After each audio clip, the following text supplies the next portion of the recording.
Always streaming, always free. First Alert Radar, powered by Jim Hudson Automotive Group. Live from Augusta, we're watching News 1226 this morning. Good morning, 7 o'clock on your Sunday, giving you a live look right now at Riverwatch at Alexander Drive. You can see there's a little bit of rain there, some wet roads and some rain on our camera. We want to thank you for joining us this morning. I'm Ashley Campbell. Speaking of that, let's go ahead and send it to Riley. We were talking about some rain chances earlier, but, you know, I'll take that with those low temps any day. Absolutely, Ashley. Temperature is about 15 degrees below average later this afternoon. So right now we're waking up in the 70s, and I think we'll actually stay in the 70s for high temps even into later today. But the rain chances will be with us too, just kind of scattered coverage of those showers out there early this morning. That will continue into the afternoon, and not really going to see a huge pattern change over the next couple of days. Even for your Monday tomorrow, more scattered shower opportunities with temperatures well below average.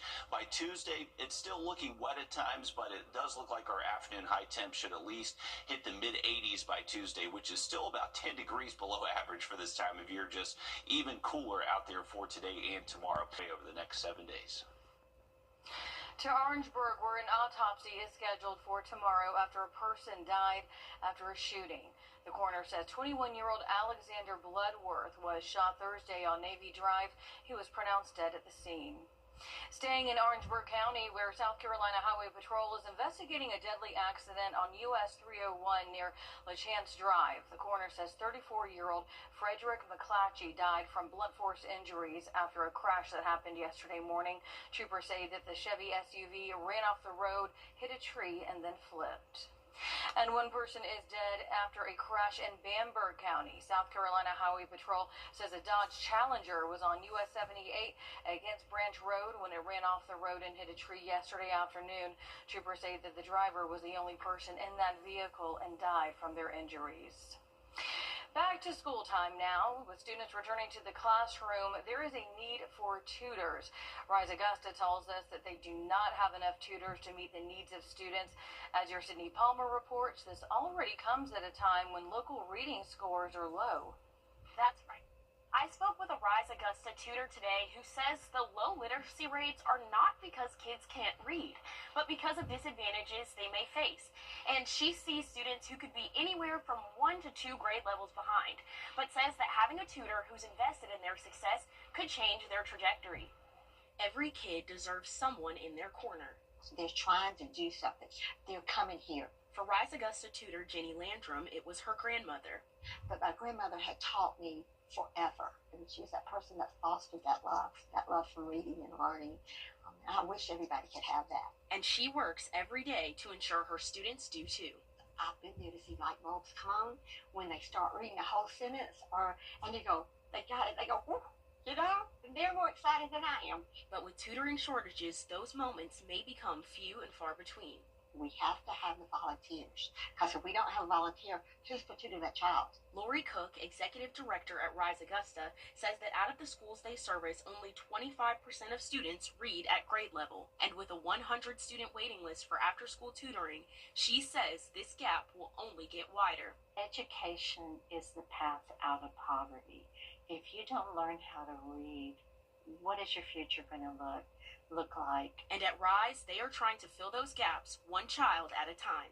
But they need the community to do their part so that every child has someone in their corner. See what the outcome will be.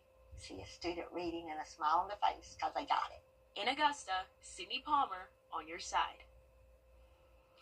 And if you can, you want to go ahead and pull out your phone and scan the code that's right there on your screen. It's going to take you to a list of back-to-school events. We've got one happening August 13th at Millbrook Baptist Church starting at 6 o'clock for a full list of supply drives. Again, scan that code or head to our website at wrdw.com. Columbia County students are heading back to the classroom tomorrow, and there are some changes that are going to help both students and teachers. As your Ethan Hunter shows us, upgrades to Evans High School. Grovetown police are asking for your help finding this elderly woman. Officials say that 66-year-old Evelissa Laura was last seen at the McDonald's on Horizon South Parkway. She was wearing a sleeveless black shirt, beige shorts, and she was carrying grocery bags. Anyone with information is asked to call the Grovetown Police Department. It's back to school for many in our area, and we have enjoyed seeing your first day of school photos that you shared with us. But parents, we are on your side this morning with some things that you do want to keep in mind to keep your child safe when posting these photos. Your Sydney Hood spoke with the GBI about how to keep your child safe when posting those back to school pics. First day of school photos are fun until they're shared with the wrong guys. Once they get out, they're out there. Of course, most parents want to share the excitement of a new school year. I would remove geolocation stuff from the picture. A lot of the digital pictures now, you can pull up the metadata that's in the picture and get GPS coordinates of where it was taken. It's one of those situations where less is actually more. For example, do not share anything that has your child's school, grade, teacher, age, or height, and with their name, use only their first name. School website. These guys, I've seen where they go to these sites, look at cheerleaders and band members, anything, activities that the students are involved in. They pull those pictures, manipulate them. So what can you do if you or your child become a victim? Call your local law enforcement. Go online to the National Center for Missing and Exploited Children. Report it there to their cyber tip line. If you find out your child has a real nude picture online or one that's been AI generated, NCMEC also has a link for Take It Down where they can try to remove it from the internet. And lastly, for parents, communication is vital. Have that relationship where they can come to you and tell you what happened, that they messed up. Because most can agree they want to be safe and protected at all times. In Augusta, Sydney Hood on your side. If you believe that you're a victim, we do have resources linked to our website. Just go to wrdw.com. A local veteran went viral on TikTok when she stopped an unruly Hamilton Edgefield governors really have the Revolutionary War to thank. One of the first major victories for the U.S. came at the Battle of Sullivan's Island in 1776, days before the signing of the Declaration. And Edgefield recently unveiled its new Revolutionary War monument. Well, if you thought traffic in downtown Augusta was bad before, brace yourself. The next leg of massive improvements to Broad Street are underway for 8th and 9th Streets. As your Sydney Dickhurber reports, it's putting businesses on edge. Another area on Broad Street under construction, I'm sure all the businesses and restaurants are concerned. impacting the inside lanes of Broad Street between 8th and 9th Street, the area across from the Augusta Common, in order to complete James Brown Linear Park. But that means demolishing the middle roadway and adjacent parking lot. Those middle parking spots were really great, and that's normally where I would park, and they were normally full. So you have overflow of all of those people already onto the side streets for a couple of blocks. And that's the concern many businesses have. Where will customers park? And could it drive them away? I really don't know where people are going to be able to park when they come to my store over the next how long, I don't know. So I guess it's all for future advancements, but right now it's not too good. Already noticing a difference, hoping it'll be for the better. I drove around the block looking for parking because everything on the street is already taken. But Broad Street isn't the only place under construction. One new business, a hair salon, came downtown because of the new renovations. I was thinking about downtown, but I was more so considering Washington Road and Fierce Ferry area, but then because that's kind of where my clientele is. But then when I thought about the upgrades that's coming downtown, I definitely was like, I want to be a part of what's happening. So I said, if I get down here and I get it going in the nick of time, it'll be perfect for business. Hoping that when they open, it'll help bring more people through their doors. So our traffic in Augusta, Georgia has severely increased anyway, showing that a lot more people are moving here. So I think that the more businesses that come down here with the construction that's happening, it's going to drive more people down here as well. So Augusta won't have like the slow moving downtown area like we normally have. I think that it's going to drive more people to come and it'll be a little bit more fast paced. But until then, businesses that are open, hope you still come see them now. We're still open, and you might have to try a little harder to find parking, but you will be able to find parking. So keep coming. In Augusta, Wrdw, All right, thank you for that, Audrey. If you're hitting the canal or the river today, make sure you do have a rain jacket with you. Not expecting a ton of thunder, but showers will be possible throughout the day. But temperature-wise, we're going to be in the 70s all day long. Another quick look at the forecast heading your way. Hi, it's Cliff with Morning. Stop in for fresh baked biscuits, crispy pan-breaded chicken, and char-broiled 100% Angus beef burgers. Want to get up close and personal with the weather? Request a school visit from the Live 5 for 6 weather team today. It's a cool and exciting way to bring the fun and fascination of weather to students of all ages. Or take a field trip to our state-of-the-art studios at Television Park in Augusta. It's an interactive experience your class won't forget. Request a Live 5 for 6 school visit or studio tour by signing up today at WJBF.com/school visit.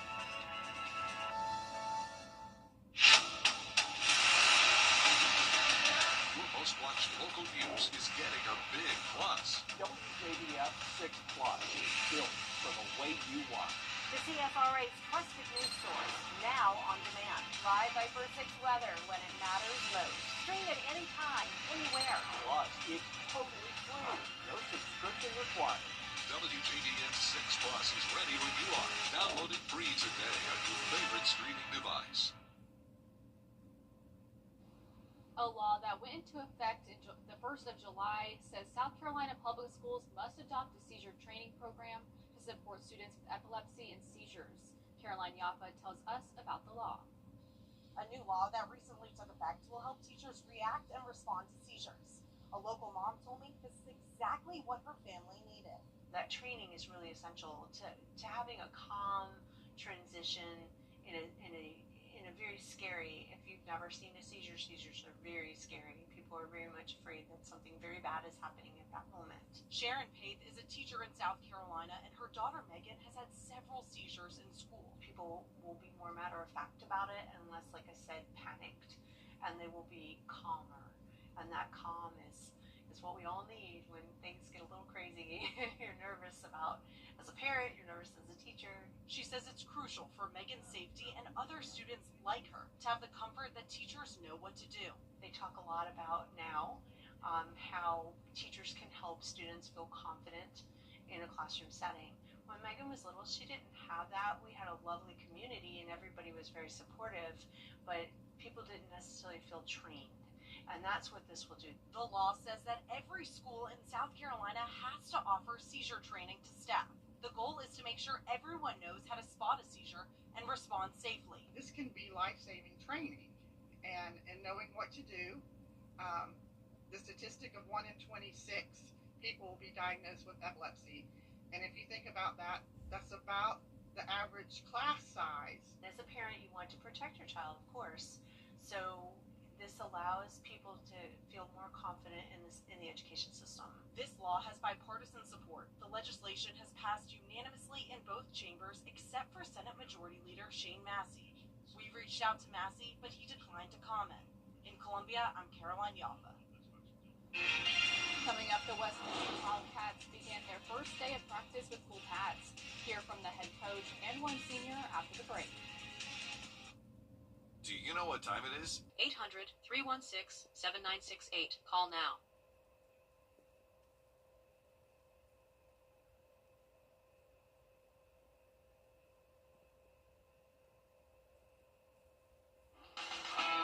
Now, WJBF sports coverage you can count on. Well, football season is inching closer as the Georgia High School Association gave the green light for the first day of padded practices. That also includes the GIAA for private schools as the Westminster Schools of Augusta football team went to work this evening. Now, the state championship runner-ups took plenty of water breaks due to the heat, but also didn't stop them from running receiver routes, plus working on developing sophomore quarterback Julian Lively. Now, head coach Chris Murphy also feels confident in his core group of seniors returning and the impact they'll make on the field this season. These guys are hungry. They really want to get back to the big game and have a chance to compete and redeem themselves from last year. So they're already been working very hard throughout the summer and through group chats and things like that, and just kind of keeping the other guys encouraged. My goal is state championship. other than that, just getting to know some of these new guys. We've had a lot of great people that have been here the whole time I've been here that have gone on now. So I just want to build relationships with all the other guys and be the senior for them. Their season kicks off August 22nd against the Georgia School for Innovation and the Classics. Now, the Atlanta Falcons continue with training camp, but with a rather unique quarterback situation on their hands. Atlanta's now backup quarterback Kirk Cousins has a $40 million cap in 2025, which is about 20% of the team's total budget. Now, compare that to starting quarterback Michael Penix Jr., who's making $5.2 million this year. So a significant salary difference since Penix now has that starting role. The Falcons general manager shared his thoughts on the situation. We got to build the best 70-man roster so we can go win games. That's what we're focused on. And Kirk, just like all the other players, are focused on coming here and doing their job. That's what he's been doing. So that's where we're focused. And in terms of making moves, whether it's trades or whether it's acquiring players, we're always looking at those factors. We're going to do whatever we can do to make this team as best as it can possibly be. The first preseason game, August 8th, against the Detroit Lions. Well, the Atlanta Braves facing off against the Cincinnati Reds in the MLB Speedway Classic, the first MLB game ever played in Tennessee. But that is not all. The game will break the all-time regular season single-game attendance record with more than 85,000 tickets sold to date. Now, fans have bought tickets across all 50 states to watch both of these teams play. Now, Atlanta Braves Hall of Famer Chipper Jones will also throw out the ceremonial first pitch. The Classic set for Saturday at 7:15 p.m. Well, after 16 days, the Augusta Green Jackets finally returned back to SRP Park for a 6-game homestand against the Carolina Mudcats. They're coming off a series-clinching 13-6 victory against the Hickory Crawdads. First pitch 7:05 p.m. Tuesday night. They're also celebrating 50s night as well. Isabella, back to you. Coming up, some pets can have super abilities that makes them a star. The story after the break. Wednesday, only on... Attention viewers, CW6 is now available today on Fubo. It's never been easier to watch all your favorite CW shows, sports, talk, reality, and so much more. CW6. Watch it today on Fubo. And last but not least, in Ontario, Canada, there's a traveling group of super pets. These fantastic pups have been making their presence known in Hollywood. Danny New has the story. This is Nibs. And this is Lollipop. Besides being extremely talented and cute, what else do they have in common? They both are members of the Ultimates. Do you think anyone on the planet wakes up happier than you? I don't think so, man. Look, my coworkers are amazing. Melissa Millett here and her Ultimates, as she calls them, travel around Ontario, Canada every weekend to perform tricks they've mastered together. Has 9 dogs and 5 cats, with many of them making their way over to Hollywood. I've got to fly back to London. I need you to take care of my cat. I like cats. I like dogs. For example, later this month, her cat, Tonic, will be appearing in the movie Caught Stealing, starring the man you may remember as Elvis, Austin Butler. He just petting your cat? He did, yeah. He was a phenomenal cat trainer. Meanwhile, Lollipop and her best friend Sashimi have the Guinness World Record for the fastest 5-meter dog-cat scooter ride. As I found out, balance is actually just Lollipop's thing. Hi, Lollipop! That's what she does nonstop. But here's one thing that might surprise you even more. Lollipop is actually deaf, as is the first dog you met, Nibs. However, here is why Melissa says that is not the biggest obstacle when training your dog. The truth is that dogs don't speak English and they have a harder time responding to verbal cues. Hand signals are easier. Actually, not only are 4 of the Ultimates deaf, but in fact, almost all of them are rescue animals. Like her dog Pepsi, who starred as Crypto the Super Dog in the show Titans. Pepsi was found abandoned in a snowy woodpile at 5 months old, and championing rescue animals like him has become a mission for Melissa. In my position, it's really important it showcases the wonderful animals that you can find. Aw, I know, that's Wow. so cute. My cat doesn't even listen to me, so I'm just pretty impressed with some of those cats. I feel like they don't usually listen. Dogs a little bit more, but those cats, I'm impressed. They've got a lot of skill. Yeah, I was really impressed with like him balancing on the ball and the scooter ride. I was like, wow,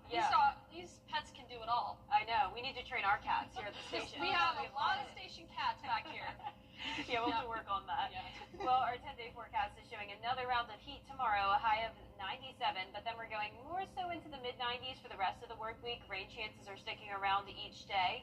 Then the rain chances really increase this weekend as temperatures decrease big time. We're going from around 96 to 86 on Saturday and then down to 83 on Sunday. That's over 10 degrees below normal for this time of the year, which will be definitely a nice start to the month of August after all this heat we've been dealing with in July. The news continues at the top of the hour on News Channel 6 at 11. Hogan's Heroes is here on MeTV. Have a great night.